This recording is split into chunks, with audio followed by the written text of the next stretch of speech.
In the Alter Rebbe shul, he would read the Torah himself. He was the Bal Koreh.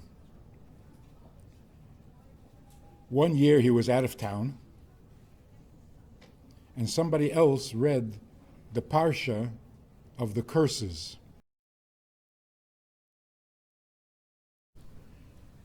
The Rebbe's son was at that time 17, 18. And when he heard the curses, he was so affected by it that he fainted. And it weakened him so badly that a month later, when it came Yom Kippur, they had to ask the doctor if it's okay for him to fast. So they asked him, "You've heard that Parsha, you've heard it read many years. How come all of a sudden you're fainting?" It describes Jewish suffering, terrible, terrible, page after page. But you've heard it before. How come all of a sudden you're fainting? So he said, when my father reads it, it sounds like blessings. So this was the first time that he heard it, that it sounded like curses.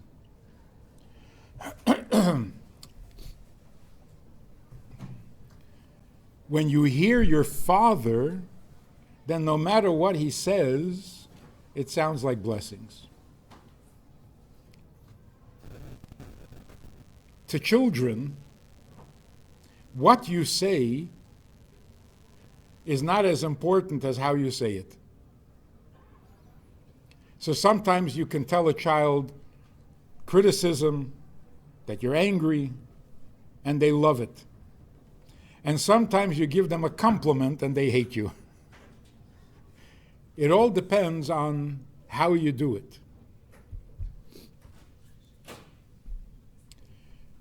Children don't understand adults.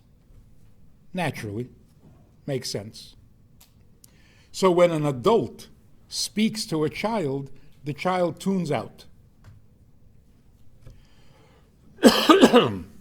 But when a parent speaks to a child,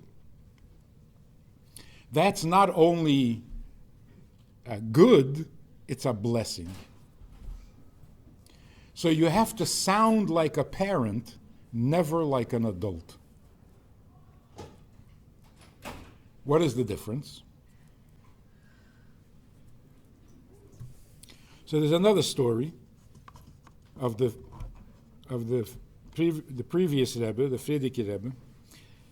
He came home one day from Cheder when he was a young boy, 4 or 5 years old, and he asked his father, "Why do we have 2 eyes? We have only 1 nose, 1 mouth. Why do we have 2 eyes?"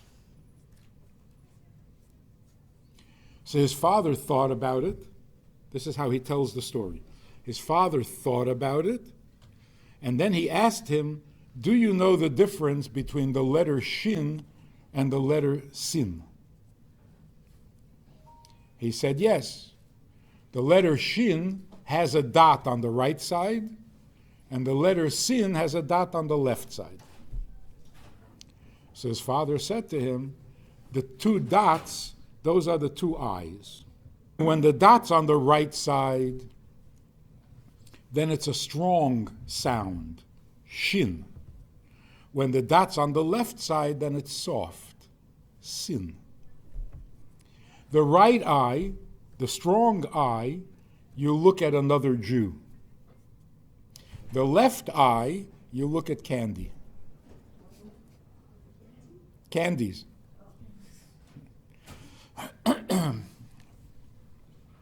So the Rebbe writes that answer affected him so deeply that from then on, his love for every Jew was opened up, and his interest in candy went down.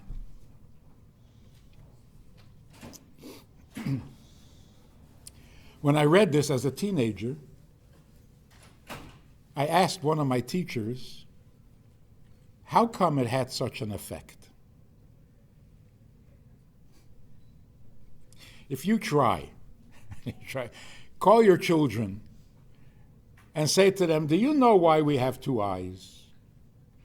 The right eye is the strong eye, and the left eye is the weak eye, and the right eye you look at another Jew, and the left eye you look at candy. You think it's going to have an effect?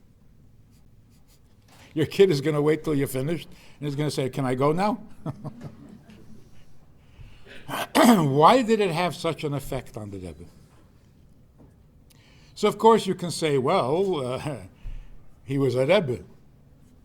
He was still 4 years old, but he was a Rebbe. Sensitive soul, whatever. No?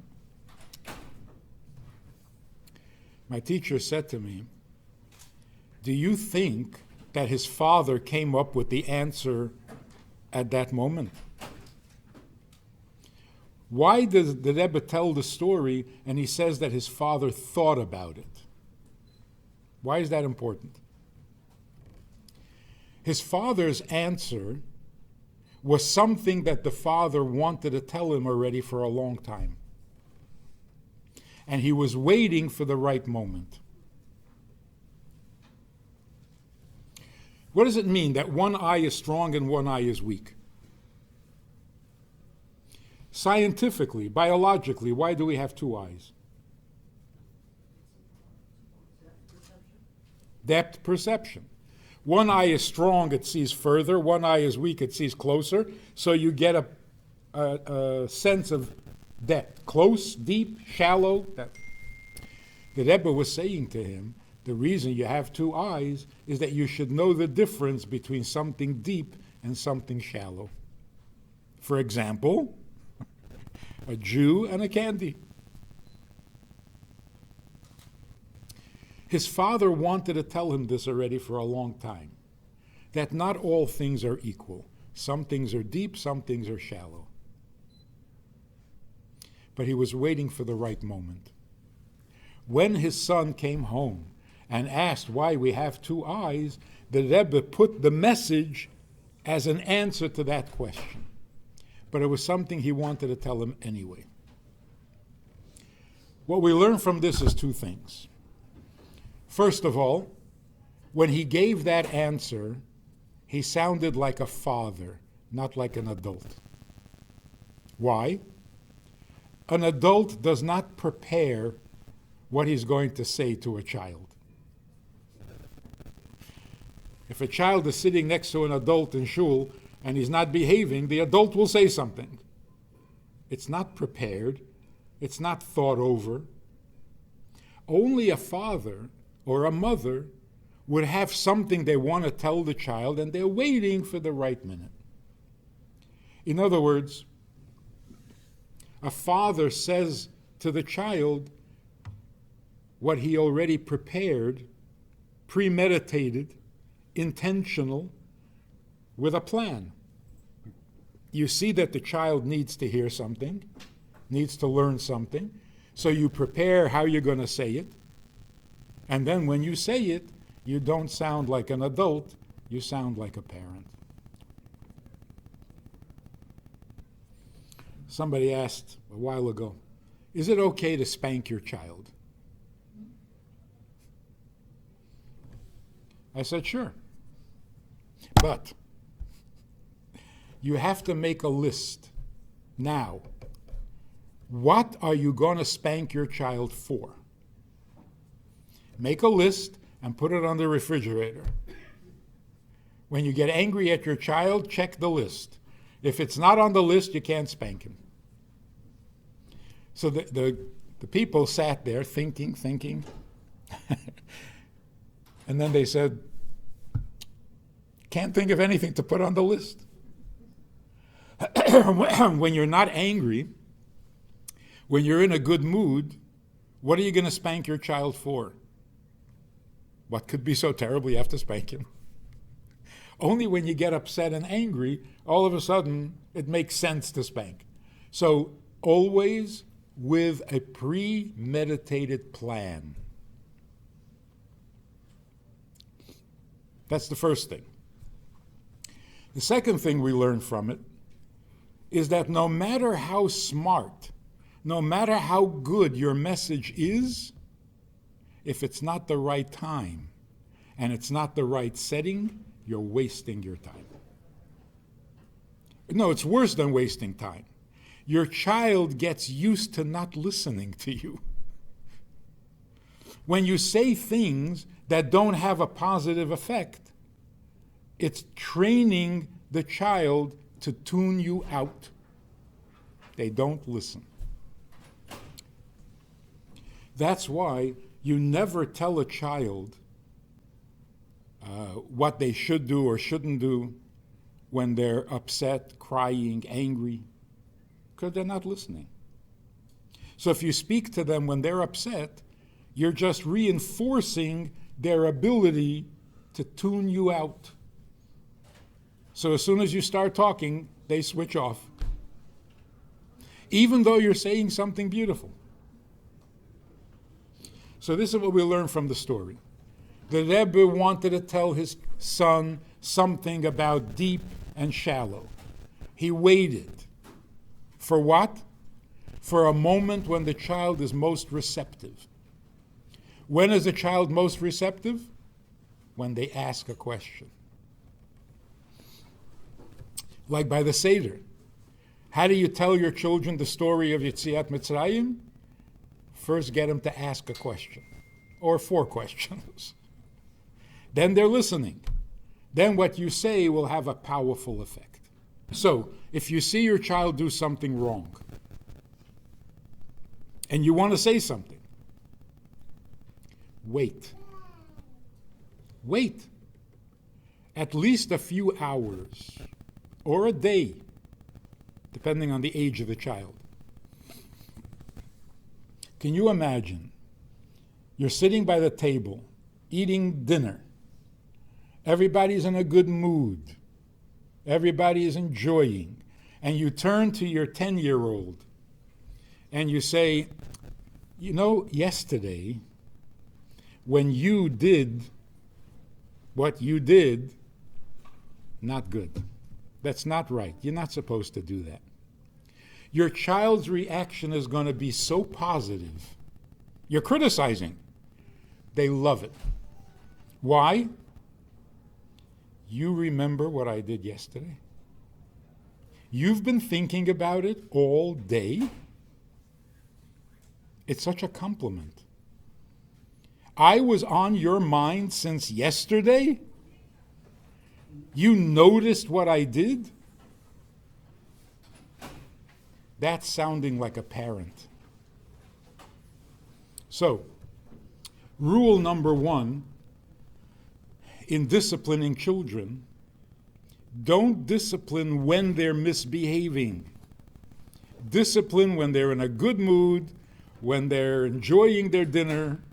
You ruin their appetite, but you tell them something good, and they will hear it, and it will change them.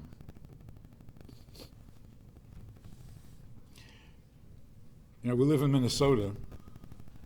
Getting ready for school in the morning takes a long time.